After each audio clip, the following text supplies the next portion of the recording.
Welcome back, my lovelies. Today we're going to go over the last few cards of the major arcana of the Voodoo Tarot Spirit Box uh, tarot deck. I have my notes, and here we go. We have our Death card, which is Papa Gede, and he is part of the Gede, which are the troop of spirits that watch over the ancestors. So it makes sense that he would be the the death card in this deck. Uh, he's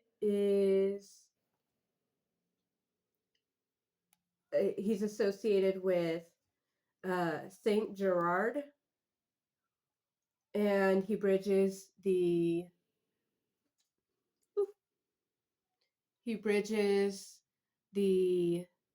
spirit world and the living world. So you would petition him if you wanted to move forward, him or Papa Legba, to speak to an ancestor. I am getting over a cold, you guys. So I'm a little stuffy. So if you hear that, it is what it is. But I'm feeling much better. So the positive aspects of this card are transformation, renewal, new ventures, progress, change, rebirth, a new romance, and transmutation.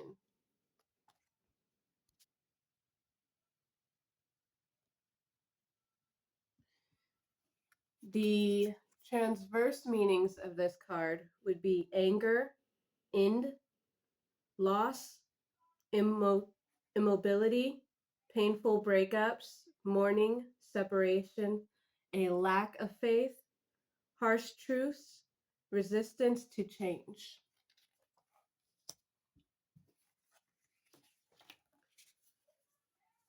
Our next card is the Temperance card, which has Papa Loco on it.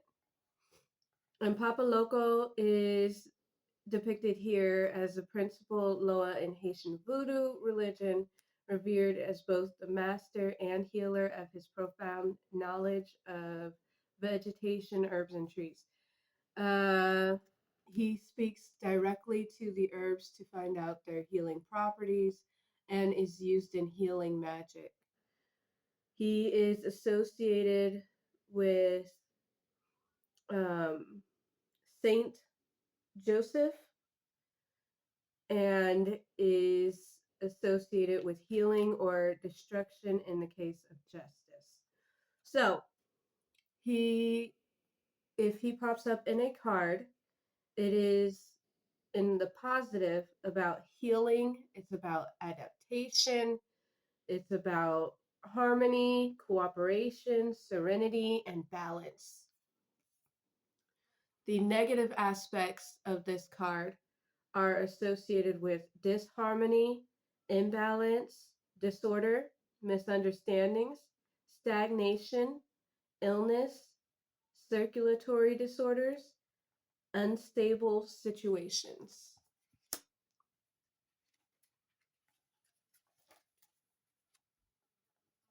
Here we have the Devil card, which is Kalafu, and he is the Petro counterpart to Papa Legba. So if you look at this card, you'll notice it's very similarly set up to the Papa Legba card. It's the same image, except different colors that he's wearing. Papa Legba's wearing white, and he has two dogs with him. Papa Kalafu, he has red clothes on, showing the Petro fire energy, and then he has two pigs with him. Uh, he is the the dark ambiguous aspects of divine forces linked to conflict, transformation, and chaos.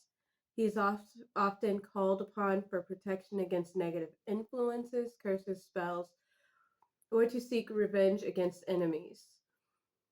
He is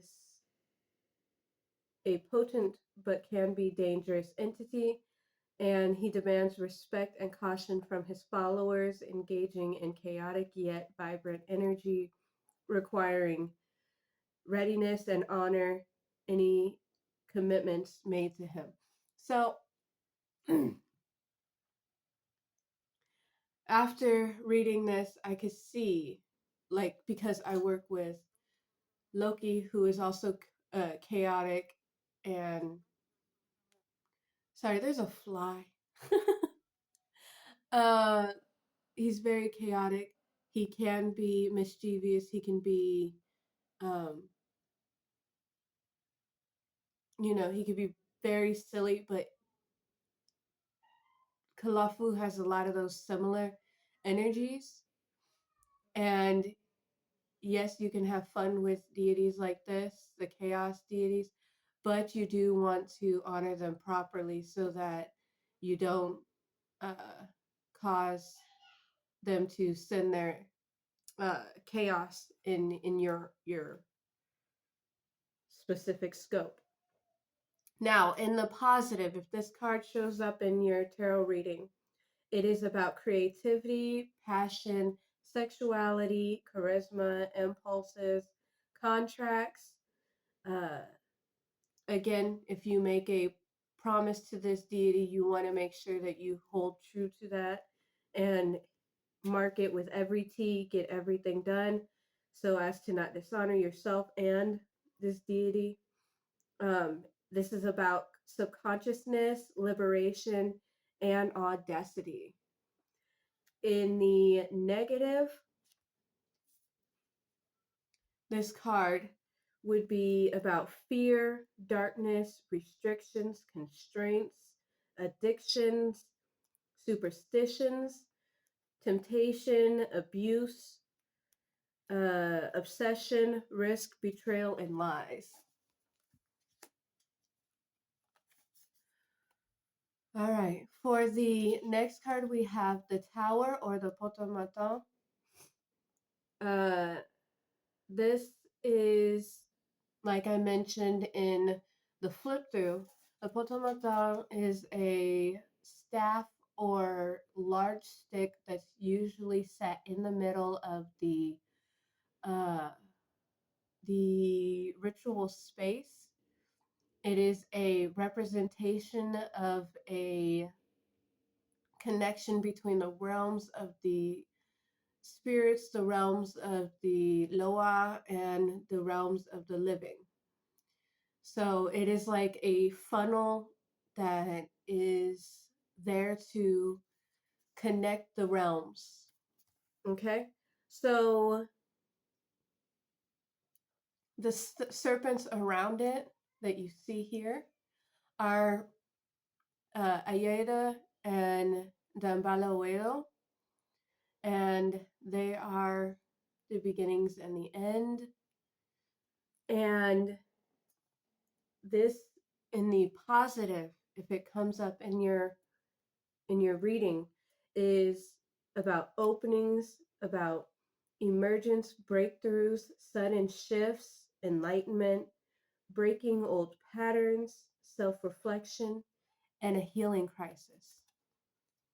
If the potomaton comes up upside down, you would have catastrophe, crisis, imbalance, conflict, unfounded fears, endings, a loss of power, excessive pride, natural disaster, negative unforeseen events. I like this deck so much, and I usually don't read with upside down cards, but with this deck, I feel like because it's so entrenched and it is meant to be read upside either direction, that I probably will be doing more readings with it in the transverse and the upright positions just because it's so colorful and so it feels right to use this deck in both positions. So, number 17 of the major arcana is the star represented by Celibo, it looks like. Um, Celibo, it says, is considered the feminine counterpart of the sun. Celibo is cloaked in the sunlight from which she draws fiery power. The Loa is endowed with profound, intuitive, divinatory, transformative, and purifying abilities, epitomizing a creative force and sacred sexual energy, and renders her independent and uninhibited and passionate. Okay, so in the positive, this card is about purification, nourishment, inspiration, fertility, receptivity, reconciliation, sanctification, faith, optimism, idealism, rebirth, transmutation, intuition, and success. If it comes up negative in your or opposite in your reading, it is going to be uncertainty, stubbornness, distrust, deceit, missed opportunities, pride, irrationality, impurity, misfortune, accidents, excessive sexuality. And on to our next card, we have the moon, which is represented by Mawu. Mawu is the goddess of the moon, joy, maternity, wisdom, and knowledge, who is also the twin of Lisa, uh, who is going to be featured in the next card, which is the sun card. Mawu plays a crucial role in the creation myth along with Dambalawero and Ayedawero serpents depicted in the world card, whom she uh, whom she calls upon for assistance. They Dambalawero and Ayedawero are also shown as I just showed you in the Potomatin or uh, the Tower card. Additionally, Mawu is revered as a deity of conception and is commonly invoked by women seeking fertility. Okay, so in the positive, if she comes up, you got receptivity, imagination, intuition, mystery, unveiling, motherly energy, solitude, reflection, feminine, blah, blah, blah. Femininity, being feminine, and gestation, childhood, dreams, and love.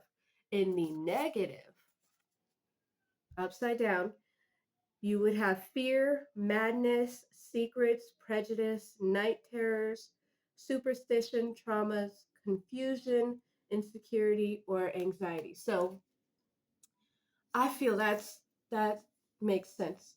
Mostly because, we've got the moon, and the moon can bring such beautiful, loving, warming, feminine, uh, intuitive energy. But if you, at the same time, the moon, it pulls upon other energies, which we all know, we all know are things like lunacy. You know, there's more cases of crimes, people act crazy, children are born more during full moons. So it makes sense that the negative aspects of the moon card would be things like lunacy and madness. So if you can't remember, all of those things listed, because as you can see in the cards, the person who made this card deck, they have lots of meanings for the things. I'm only highlighting the things that make most sense to me. So feel free to read it yourself and go ahead and, pick the things that you associate with it the most so that when you're doing the readings, it it makes more sense. Let's see, what do we got here? Better. Okay. So, next we have Lisa, twin of Mawu. And Lisa is depicted on this card. Again, twin of Mawu, which took place over. Okay, he is associated with the sun, recognized for his luminous power that brings life and light to the earth. Lisa is revered as the omni, omne, omniscient and protective deity, a healer and creator called upon for safety and well being.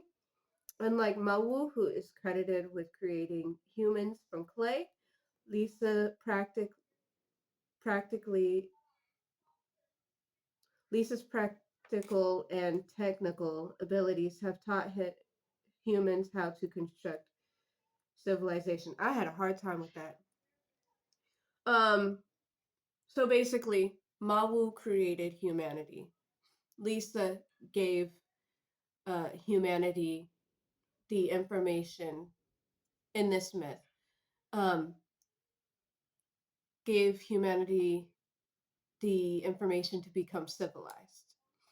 Uh, in the positive, if this card shows up, it's about rationality, new developments, fatherly energy, consciousness, abundance, idealism, creation, radiance, fortune, pride, intelligence, stability, and communication. If he comes up upside down, then it's about rivalry, deceit, vanity, hardships, darkness, unclear ideals, illness, misfortune, arrogance, and depression. Ooh. Next, we have Judgment, which is Baron Samedi, who is the husband of um uh Maman Brigitte.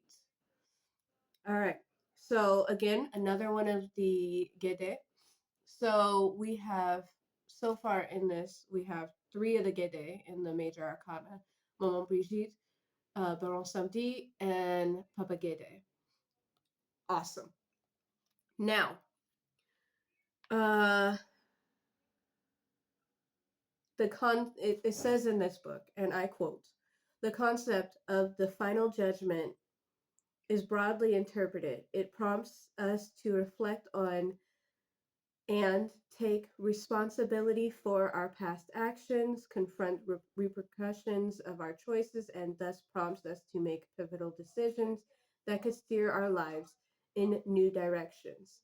Baron Samedi, or Baron Saturday, is as it's represented the day between Christ's crucifixion on Friday and his resurrection on Saturday, signifies a profound period of transition.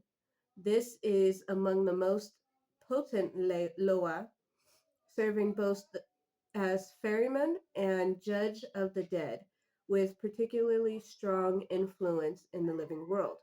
Like Papa Legba, depicted on the Hierophant card, he oversees the crossroads between Earth and the afterlife. However, he also is regarded as a spirit of resurrection. Consequently, he's often invoked by those nearing death, determining whether to welcome the sick among the deceased or grant them healing. So, he is I think he would probably be associated with Saint Anthony. I'm not sure. I don't really deal with the saints, but uh, he could be called upon for healing and for just if someone's near death, letting them leave their body and move on to the next realm. So I thought that was wonderful. In the positive, so Baron Samedi is about positive surprises, fair verdicts, change, transformation, healing, spiritualization, rebirth, union, discoveries, and desires. In the negative, or upside down, he would be about immaturity, postponements, disappointments, frenzy, illness, oppression, legal issues, relationship crisis, losses, false prophet, abuse, denial, and truth. Um, I'm feeling the need to tell you guys if you don't know about the Gede, they are all, like I said previously, related to death, but they're also related to sexuality very strongly. When people get possessed in rituals and the Gede come through, they are usually a very raunchy, rambunctious, beautifully um, great group. They want to have fun. They want to be uh, silly. They sexualize. They do a dance that is highly sexualized, acting as if they're going to show off genitals and things of that sort because um, they are associated with um, La Petite Mort, which is the little death. And the little death is another name for orgasm. They are responsible for bringing forth life, but also taking away life. So, um, when it comes to, not to say I have a favorite, but when it comes to the different types of loa, I have no problem with uh, the gede, which some people do because they are harbingers of death. But they're also, with death, there's a lot of life. And so it's just interesting to see the connections between the two. And since I work with um, deities that have to do with death and ancestor work and things of that sort, it's said that a lot of people who do work with the dead tend to be the liveliest people because they understand that connection and they also understand that, you know, you got a certain amount of time here, so you might as well enjoy it. All right.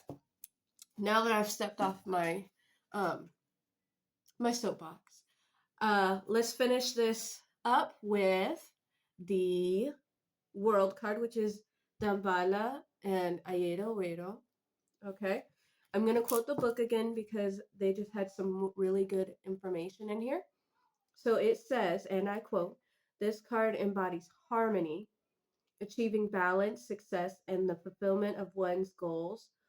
It also signifies the integration of various aspects of life and viewing one's journey from a broader, more spiritual perspective, characterized by a slow, steady, yet determined evolution towards success. Dambala and Ayedo, the two sacred and primordial serpents of life, representing respectively masculine, the white serpent, and feminine, the rainbow serpent, energies. They are considered the genesis of all existence, coiling around the world, symbolized by an egg on the verge of hatching. In an eternal and balanced alchemical dance, synchronized in the figures of the Madonna, Saint Patrick, or Moses. They are revered both in Dahomey and Haitian voodoo, symbolizing totality and completeness by embodying life and death, darkness and light, yin and yang, man and woman. Therefore, they are often called upon for protection, for healing, and for enhancing fertility, prosperity, and success. This card typically signals positive outcomes and promising prospects. All right, indicating the achievement and phase of fulfillment and success after a long journey of growth and mal, um, maturation. Okay, so if this comes up in a positive, it is about achievement, growth, completeness, transformation, universality, favorable circumstances, well being, unfolding of potential, orgasm, and uh, integration. In the negative, upside down, it would be about self centeredness, disorganization, difficult beginnings, sense of failure, worldliness, fear of change, hostility, disorders, and underpaid work. All right, so that is part two of our deep dive of the uh, Voodoo Tarot Spirit Box. We will be moving on into the wands next. If you have any comments or questions, feel free to drop them in the comment section. If you want to uh, more of this content, feel free to let me know. If you're not subscribed, feel free to subscribe because I have more videos coming on all different kinds of subjects, usually having to do with tarot and or oracle and spiritual work. If you are subscribed but you haven't hit the notification bell, feel free to do that because that'll let you know when the actual new videos are coming out. This month of December, I will be having a video come out every day. So look out for them. Again, I am so grateful for every single one of you that have subscribed and watched my videos. You make my day every day I check, and I just get so excited to know that I am somehow touching the lives of multiple people. And I thank you. I'll see you soon, my lovelies. Have a great day.